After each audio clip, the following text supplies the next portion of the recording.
আমার বাবারে যেভাবে মারছে, বাংলাদেশে আমি দেখছি না এরকম মৃত্যু। বাবা মায়ের অতি আদরের ছোট্ট শিশু সানজিদুল ইসলাম তামিম।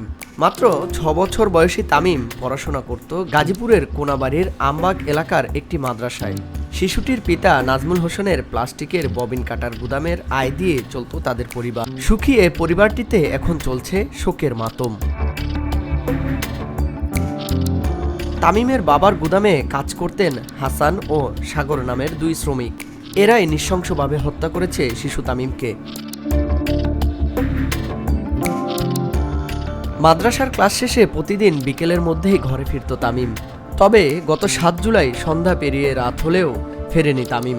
চারিদিকে প্রিয় সন্তানের খোঁজ না পেয়ে কোনাবাড়ি থানায় সাধারণ ডায়েরি করে নাজমুল হোসেন। পরদিন অপহরণকারীরা তামিমের পিতার কাছে 10 লক্ষ টাকা মুক্তিপণ দাবি করে। তাদের কথা অনুযায়ী টাকা নিয়ে ময়মনসিংহের বিভিন্ন এলাকায় গেলেও পুলিশের উপস্থিতি টের পেয়ে টাকা নেয়নি ঘাতক হাসান ও সাগর। ওদিকে মুক্তি পেলে ছোট তামিম তাদের নাম বলে দেবে, এই ভয়ে গলা টিপে হত্যা করা হয় তাকে। 10 জুলাই দুপুরে আমবাগ এলাকার একটি কলাবাগান থেকে তামিমের লাশ উদ্ধার করা হয়। এরপর তামিমের বাবা নাজমুল হোসেনের করা মামলার প্রেক্ষিতে তৎপর হয় র্যাব 1। দ্রুততার সাথে গ্রেপ্তার করা হয় হত্যাকারী দুজনকে।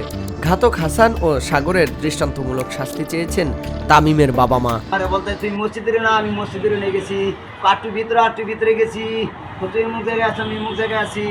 লাস্টে কচু ক্ষেতের সিবাত নিয়েছে, সময় রাত বাজে 11টা। ও ভাই আমি নামবি না ভাই, আমি টাকা দিব, আমার বুলার দরকার। উদ্ধার করছি 11টা বাজে বুধবার, 11টার পরে।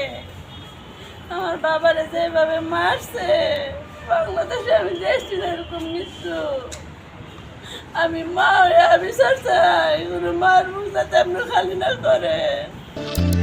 র্যাব জানায় অপহরণের দিন সন্ধ্যায় তামিমকে হত্যা করা হয়।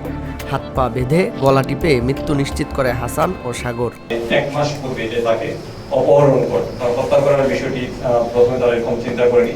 তো এই সুযোগ বুঝে গত 7 তারিখে যখন তারা দুজন একত্রিত হয়, তখন তারা পরিকল্পনা করে এবং সাগর, যার আপন চাচাতো ভাই হলো ভিকটিম তামিম, তাকে ডেকে নিয়ে আসার সাথে সাথে তার বাসা বাড়িতে নিয়ে যায় এবং তার মুখে একজনের সাগর প্রথমে তার হাত পা দুটাকে বেঁধে ফেলে এবং সেই সাগরের সাথে হাসান তাকে সারা শরীরে কষ্টের দিয়ে পেঁচিয়ে ফেলে। র্যাবের প্রাথমিক জিজ্ঞাসাবাদে তারা অকপটে সানজিদুল ইসলাম তামিম 6 বছরের পুত্র সন্তানকে হত্যা করার বিষয়টি অকপটে তারা স্বীকার করে এবং লোমহর্ষক ঘটনা বর্ণনা দেয়। যে কোনো মানুষের, সুস্থ মানুষকে নিজেকে খুব নাড়া দেয়। ছোট্ট তামিমের এমন হত্যাকাণ্ডে ক্ষোভ প্রকাশ করেছেন স্থানীয়রা। আর কোনো বাবা মায়ের বুক যেন এভাবে খালি না হয়, সে ব্যাপারে তৎপর হতে আইনশৃঙ্খলা রক্ষাকারী বাহিনীর কাছে আবেদন জানিয়েছেন তারা।